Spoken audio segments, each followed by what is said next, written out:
sige ha. Kita-kita tayo bukas ha. Salamat po, magsalamat po.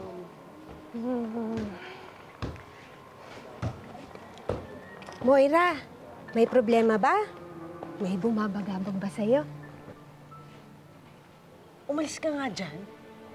Hindi kita kailangan. Gusto ko lang naman makatulong. Yan ang turo sa atin ng Panginoon.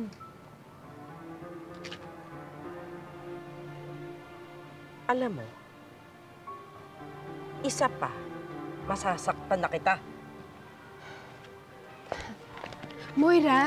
Pa! Alam kong punong-puno ng alinlangan ng puso at utak mo. Handa kang tulungan ng Panginoon. May kamag-anak ka bang may sakit o anak na nasa peligro? Pagdadasal natin. Sige nga. Tignan natin kung gaano kang kalakas kay Lord.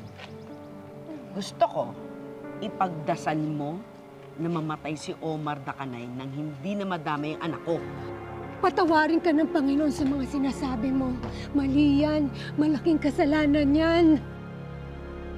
Ikaw ang magbago, Moira. Ang kasamaan na nananalaytay sa puso at kaluluwa mo ay dapat matanggal. Sa ngalan ng Diyos, sana ipatawarin ka niya sa lahat ng iyong nabitawang salita. Magbago ka, Moira. Magbago ka. Pagdarasal ko rin na sana hindi matulad sa iyong anak mo.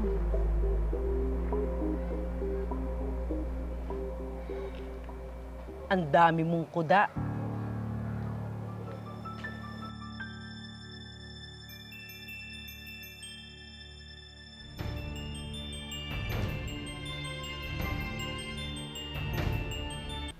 Ano na? Ano nangyari sa pinapagawa ko sa'yo? Ma'am, tapos na yung operation. It was a success. Pilit mo talagang binuhay ang hayop na Dax na yan. Mami, hindi naman sa ganun. Pinoprotektahan ko na yung sarili ko. Mami, pag may nangyari kay Dax, ako naman yung masisisi, di ba? Kasi ako lang naman yung may motibo. Eh, para naman ako, ha? Kailangan humina yung kaso ko para makalabas ako dito.